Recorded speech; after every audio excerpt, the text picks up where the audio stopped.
Hello, welcome to the Epic the Musical Morality Ranking video. First, a few rules before we get into it.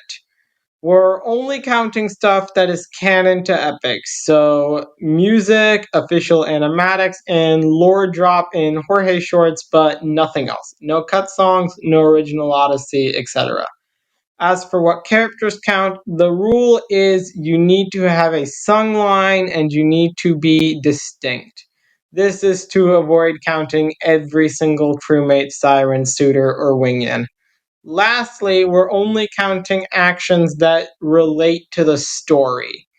For example, Odysseus did a lot of stuff in the Trojan War before Horse and the Infant, but it doesn't count since it happens outside of the context of Epic. This rule is mainly so I don't have to speculate on stuff that happens before the story begins. So now let's start off with the good characters. Apologies. Do I even need to explain this one? He's an absolute bundle of joy with his entire philosophy of open arms, centering on being kind to everyone you meet. Like, he gives therapy talks to Odysseus and still believes in goodness even after it gets him killed. And yes, kindness did get him killed, but it wasn't a case of his kindness leading to foolishness. Instead, it was other characters choosing violence when they shouldn't have, but we'll talk more about this when we get to Polyphemus. Also, I do want to get this out of the way since there is a portion of the epic community that thinks Odysseus upholding Polites' philosophy led to Poseidon's attack and everything else, but it didn't. Odysseus' real mistake wasn't sparing Polyphemus, but instead revealing his true name, an action done out of anger and not kindness. But once again, more on this later. Wow, I guess I did actually have to explain this one quite a bit, but I think most people can agree he has done nothing wrong.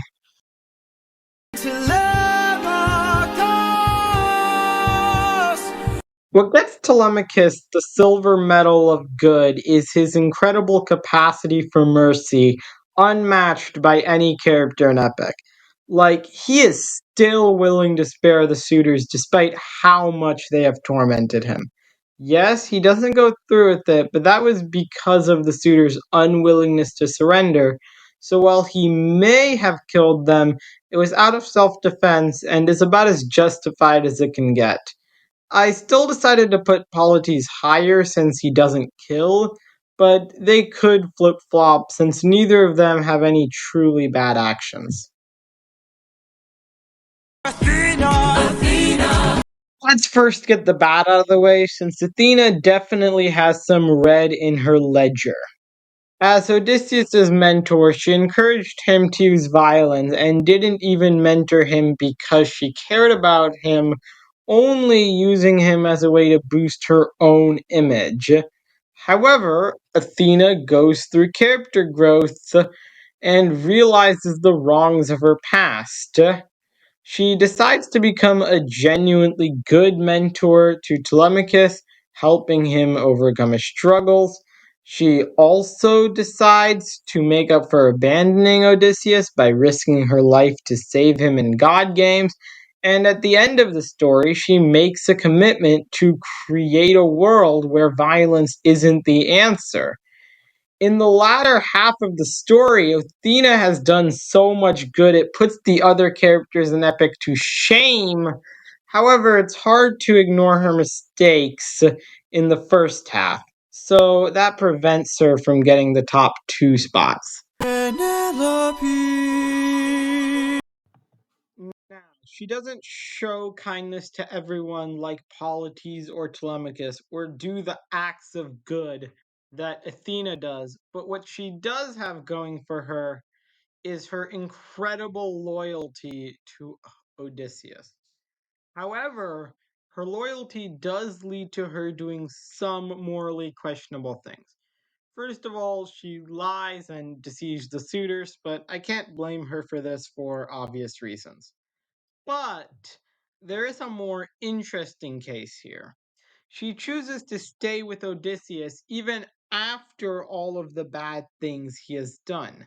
Now, we'll get to Odysseus's morality later, but staying loyal to an evil person could be considered evil, or it couldn't be.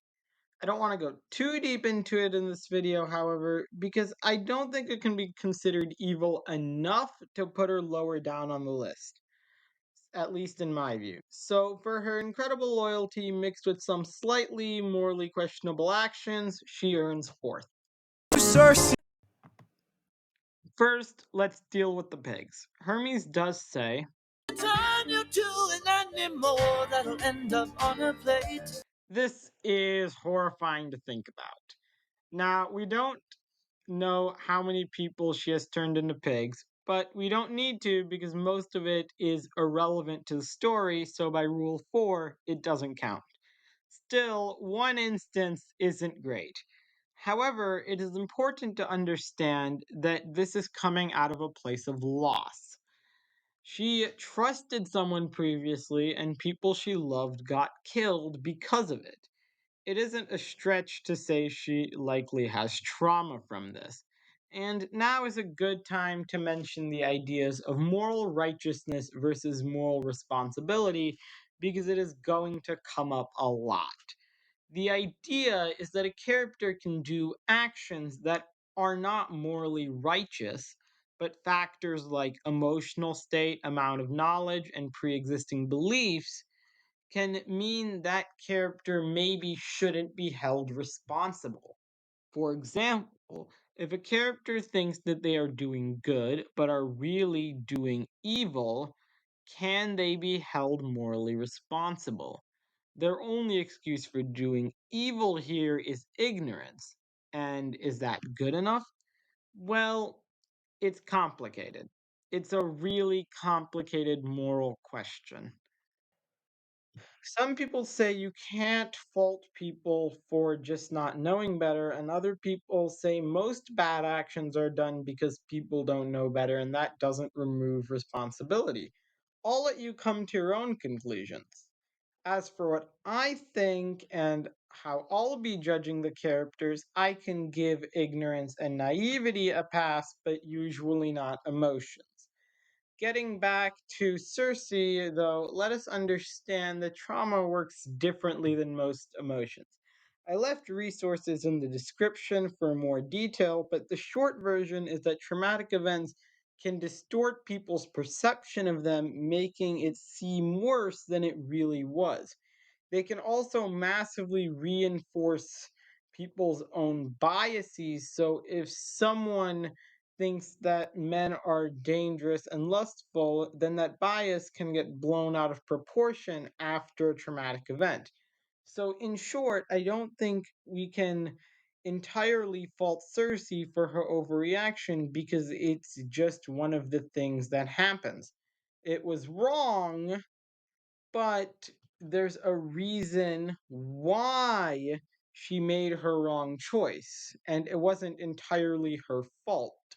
As for her good actions, first of all, she has an incredible relationship with her nymphs and protects them very dearly. She is also able to overcome her biases and chooses to help Odysseus. And lastly, she thinks you should be kind to people. Overall, a pretty good character with a pretty bad mark on their record. He is a chill helper, doesn't do anything worse than joking that Odysseus might die. The only thing separating him from the top 5 is the fact that he doesn't have a super strong showing of his moral character like they do. He kind of just shows up once in a while and does something helpful. So, by no means a bad character, but not a strong showing of good either. Now, after this, we get to a bunch of super short entries, so speed round. Odysseus's mom is insanely loyal to Odysseus, but unlike Penelope, we don't see a lot of it, so lower down. Next. Hephaestus! What can I say? He values loyalty, that's good, and he would probably be higher if he had more lines. Next. Hera! Basically, Hephaestus. Valerie's loyalty would be higher if they had more lines. Next. Okay, quick side tangent on why Paramedes is distinctive enough to count. He has a distinct musical role. Paramedes becomes the main singer of the crew when Eurylochus becomes captain, similar to how Eurylochus was the main singer of the crew when Odysseus is captain. As for what he does, he stabs Odysseus, and Odysseus just sacrificed his crewmates, so he's justified in doing that and does nothing else. So, decently good. Tiresias. About as neutral as you can get. Tells Odysseus what's going to happen and nothing else. Not very helpful, not very harmful, just neutral. Next! Apollo. He likes music. He's got an eye for an eye mentality. Not the best morals we've seen, but not the worst. Another decent character. Next! She eats people, but arguably she needs to eat people. Can the sirens eat fish instead? I don't know. Epic doesn't give a clear answer either way. So I'll just split the difference and put them here. Next! Aphrodite. Has the same eye for an eye mentality as Apollo, but holds a grudge, so lower down. Next! Now we get to the gray area, containing the more mixed characters, and we get to someone I can actually talk about for a while. First of all, Aeolus is a utilitarian, meaning she believes that the right moral choice is the one that leads to the most good. Now, utilitarianism is generally a good moral framework, yet it has a big problem. Anyone can justify any amount of bad by saying it will lead to more good later on. She demonstrates this by saying that the ends always justifies the means and implying Odysseus should kill members of his own crew if he thinks that they will betray him. On the other hand, she did help Odysseus by giving him a wind bag. Twice, in fact. You can say that she knows someone was gonna betray him, but that wouldn't put them in a worse predicament than they already were in, so you can't knock her down for it. Overall, a flawed moral framework, but decent actions earn her a spot at the top of the gray area. Eurylochus. There's a lot of Eurylochus defenders out there, but I'm not one of them. First up, the stuff I can defend. Him killing the cattle wasn't evil, it was just him being an idiot. Once again, righteousness versus responsibility. Should he have been doing it? No, but it doesn't make him evil, it just makes him short sighted. My real problem with him is that he is a hypocrite and selfish.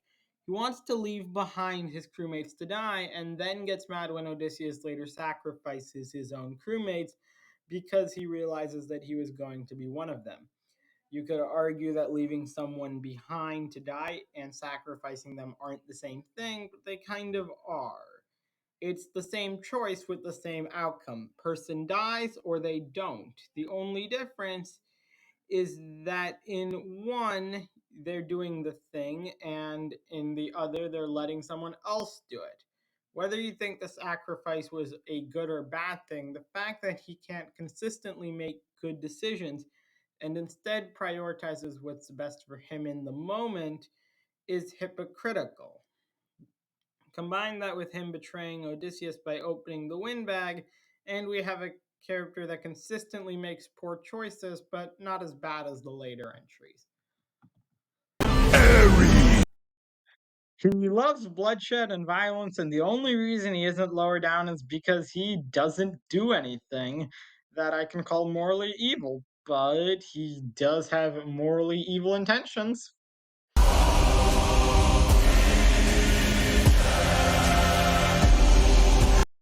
A lot of people think Polyphemus is a John Wick type figure, but someone breaking into a house, committing assault, and then killing a dog isn't the same as someone that thinks they are killing a natural animal, immediately apologizes when they realize it's not, and then offers a peaceful resolution.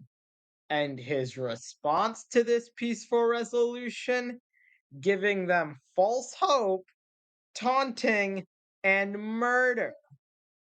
But Odysseus was trying to get him drunk, and so he wasn't really offering a peaceful resolution, you might say. Well, here's the problem. He doesn't know that. All he knows is that someone is offering him wine as an apology for an honest mistake. Sure, he might not like the apology, but that still doesn't mean he should have resorted to violence.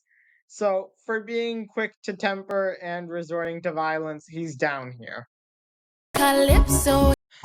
Calypso. Now, there's a lot of controversy surrounding Calypso, and I could make a whole video on Calypso alone. Let me know if you want to see it. But here, I'm going to keep my thoughts quick. First, let's get this out of the way since this video is not meant to be too serious. Calypso didn't essay Odysseus in epic canon. This is my source. Let's leave it there. However, she still put Odysseus through a lot of psychological abuse. And the main excuse is that she didn't know better as she never interacted with anyone before, being on an island.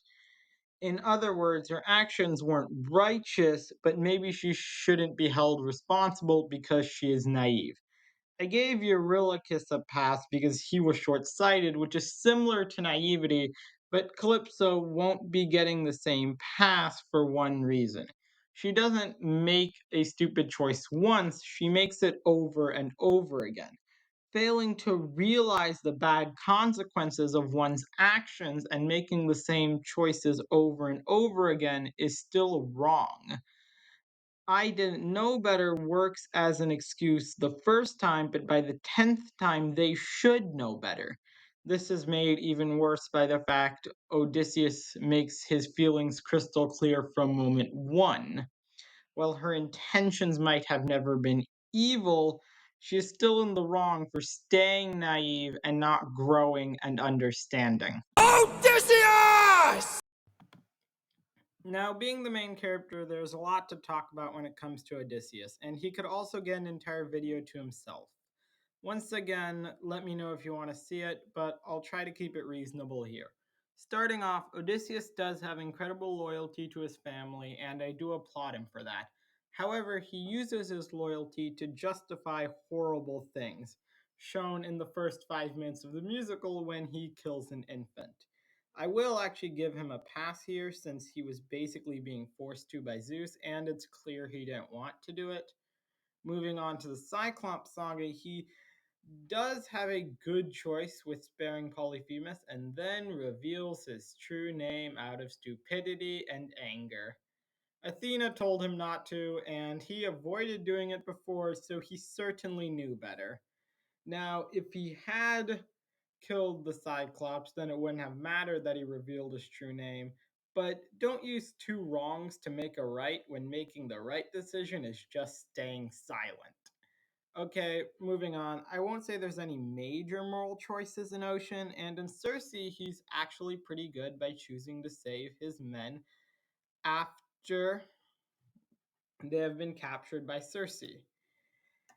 After this moment, most of his actions are bad. Him killing the suitors and torturing Poseidon are justified to a degree since they both started it.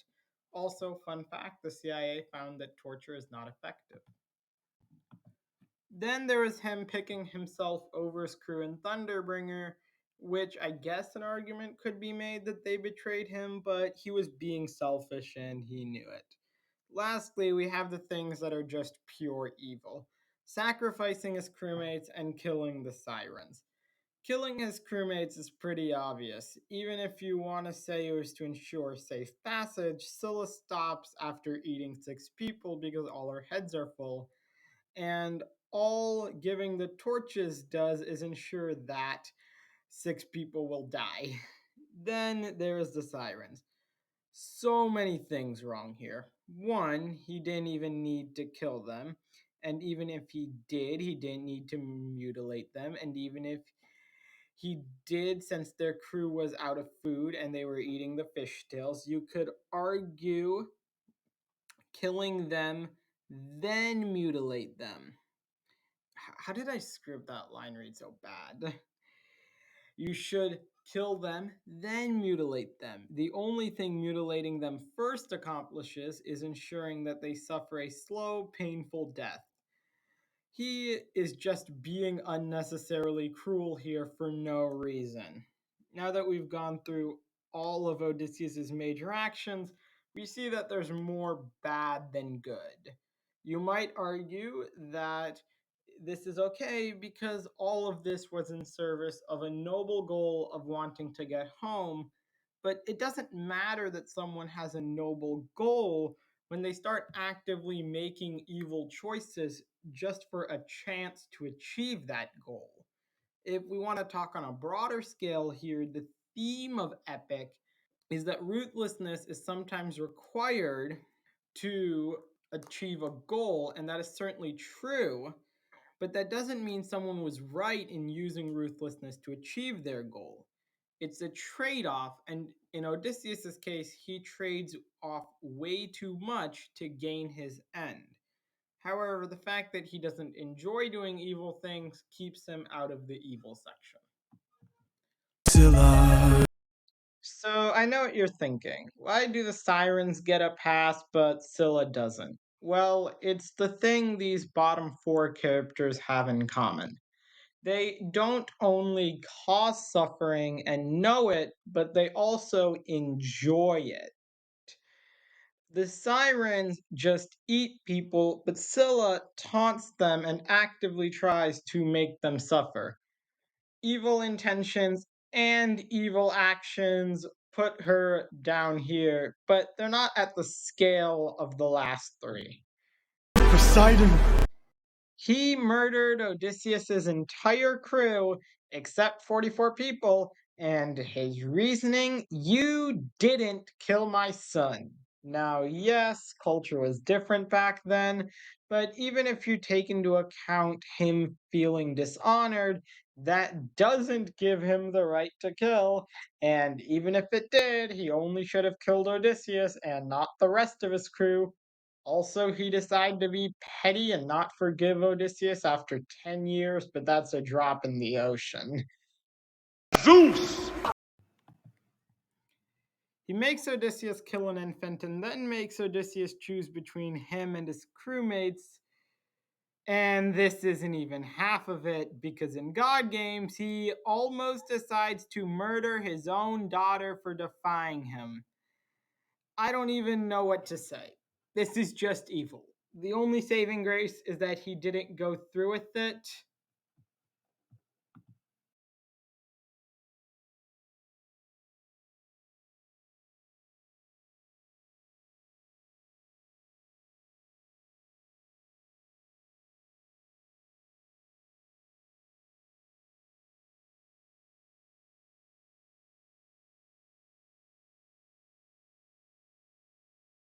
Anti-disestablishmentarianism.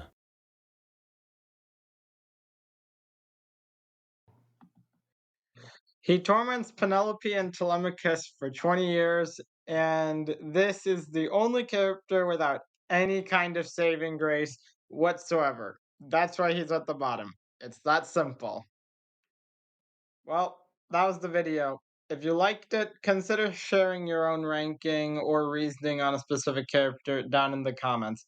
I'm really interested in your thoughts. Bye!